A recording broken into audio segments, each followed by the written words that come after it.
রাতেও মনে পড়ে না, দিনেও মনে পড়ে না, বছরের পর বছর, দিনের পর দিন কোনো দিন আল্লাহর কথা মনে পড়ে না, রাসূলুল্লাহ সাল্লাল্লাহু আলাইহি সাল্লামের সুন্নাতের অনুসরণ করা মনে করে না।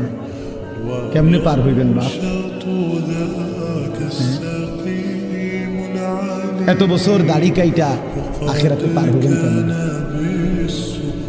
30 বছর সুদ খাইয়া আখিরাতে পার হবেন কেমন? কোনো দিন ফজরের নামাজ পড়েন না, আখিরাতে পার হবেন কেমন?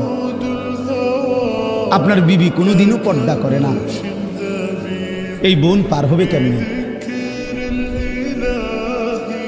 30 বছর ধরে প্রতিদিন আপনার ঘরে রঙিন টেলিভিশন চলে, আপনার বিবি বাচ্চারা নাচ গান নর্তকীর ছবি নাটক সিনেমা দেখে, মুক্তি পাইবেন কেমনে বাবা? বলেন, সবাই বলে, ফিকির করেন, ভেবে দেখেন।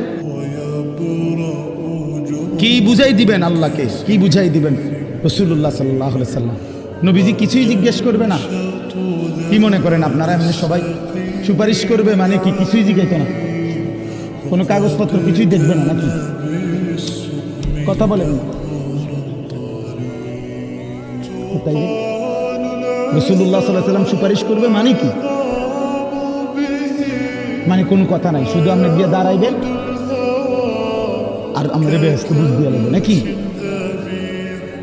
তো তাইলে হিসাব করলো কেন? ডান কাদের বাম কাদের ফেরেশতা লিখলো কেন? আমল নামা তৈরি হইল কেন? মিজানের পাল্লায় ওজন হবে কেন? হাসরের ময়দান বিচারের ময়দান বলা হইল কেন? বুঝেন নাই কথা? এজন্য এটা অনুভব করা উচিত। রাসূলুল্লাহ সাল্লাল্লাহু আলাইহি সাল্লাম সরাসরি তাফসিরে আছে, আমরা পড়ছি বাবা।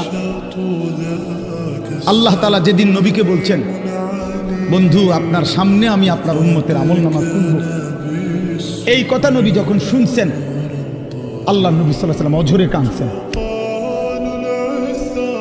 কেন কাঁদছেন?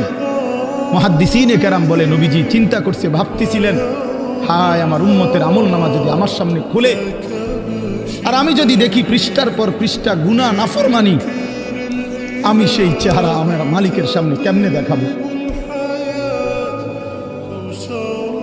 আমি কেমনে বলবো সর্বশ্রেষ্ঠ নবীর উম্মত এমন নাফরমান কেমনে হয়? বুঝেন নাই? এই জন্য বিষয়টারে এত তামসা মনে করেন। রাসূলুল্লাহ সাল্লাল্লাহু আলাইহি সাল্লামের ভালোবাসা আপনি জায়গা থেকে আপনি বুঝে নিন।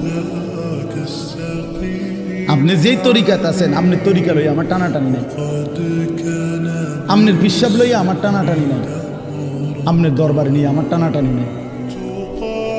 আপনার যেমনি হোক, আমি আপনি সবাই মিলে চলেন, ফিকির করি কেমনে আখিরাতের মুক্তি। জান্নাতের অনেক দরজা, জান্নাতের দরজা একটা না, অনেক দরজা। যে কোনো এক দরজা দিয়ে ঢুকতেই, এই এখন শুনামু আপনাদের, এখন করছি, আল্লাহ বলেন আমার যতগুলো বান্দাকে আমি জান্নাত দেব, ঢুকবার আগেই আমি তাদের কলিজা থেকে চিরদিনের জন্য হিংসা বিদ্বেষ রাগ ক্ষোভ ক্রোধ সরাই দেব। ইখওয়ানান, সবাইরে ভাই ভাই বানায় দেব। আলা সুরুরিন মুতাকাবিলিন, সমস্ত জান্নাতি পরস্পর পরস্পরের মুখোমুখি হয়ে আনন্দ আর ফুর্তিতে মজে থাকবে।